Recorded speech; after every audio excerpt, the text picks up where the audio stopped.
Party వాళ్ళు కూడా సంబరాలు చేసుకున్నారు, కాంగ్రెస్ పార్టీ కూడా సంబరాలు చేసుకుంటుంది. అది ఎవరైనా కూడా 42% ఇప్పుడున్న ఎలక్షన్లో ఇచ్చేసి ఉంటే అమలు చేసి అందరికీ కూడా కొంతవరకు హ్యాపీనెస్. బట్ ఏంటంటే ఇదే విధంగా రిజర్వేషన్ అనేది మంత్రుల కోటలో కానీ ఎమ్మెల్యే కోట అందరికి కూడా ఇస్తే బాగుంటుంది. ఇప్పుడు ఈయన కొత్త అధ్యక్షుడు ఏమన్నాడంటే బీజేపీ కొత్త అధ్యక్షుడు ఇగో బీసీ రిజర్వేషన్ 42% అయ్యే పని కాదు అని అంటున్నాడు. మరి ఏమంటారు? ఇప్పుడు రామచంద్ర ఈయన రావు అన్నట్టు ఈయన ఏం చేస్తున్నాడంటే బీజేపీ అధ్యక్షుడు వాళ్ళు ఏం చేస్తున్నారంటే ముస్లిం రిజర్వేషన్లు దీనిలో కలపడం జరిగింది, ముస్లింలను కలిపి 42% ఇవ్వడం జరుగుతుంది. అట్లా కలపడం వల్ల మేము మద్దతు ఇవ్వమంటున్నారు.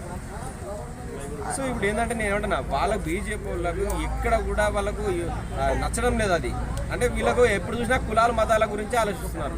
ఎక్కడ చూడను ఈ కులాల మతాల మధ్య చిచ్చు పెట్టే బుద్ధి ఇంకా కూడా ఎవరికి? బీజేపీ నాయకులు.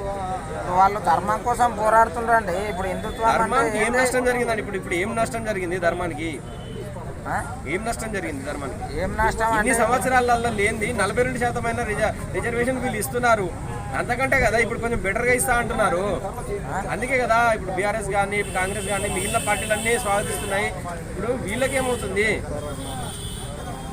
ఇప్పుడు ఎంఐఎం కానీ లేకుంటే ఇంకా సిపిఐ సిపిఎం అన్ని పార్టీలు కూడా స్వాగతిస్తున్నాయి. వీళ్ళకేమవుతుంది? ఎంఐఎం తోటి పోరాడే దమ్ము ఉన్నదంటే బీజేపీకి అని అర్థం చేసుకోండి. అర్థమైందా? వాళ్ళ